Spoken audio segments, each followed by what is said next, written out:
हाँ दोस्तों, पवन सिंह का एक बहुत ही बड़ा अपडेट लेकर आया हूँ दोस्तों, जो कि पवन सिंह का होली सॉन्ग का पोस्टर जो है रिलीज हो गया दोस्तों। और अब धमाल मचेगा, बहुत ज़्यादा तरीके से मचेगा दोस्तों। और इसको गाया है शिल्पी राज ने और इसके एफटी है डिम्पल सिंह।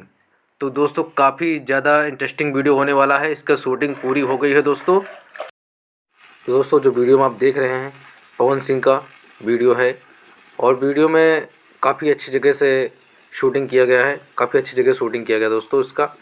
और ये दोस्तों होली का सॉन्ग है, इसका शूटिंग कंप्लीट हो गया है दोस्तों।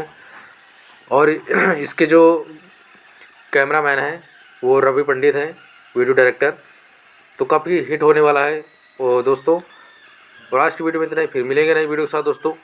और कब रिलीज़ होगा तो बता ही दिया मैंने, फिर नई वीडियो में दोस्तों मिलेंगे।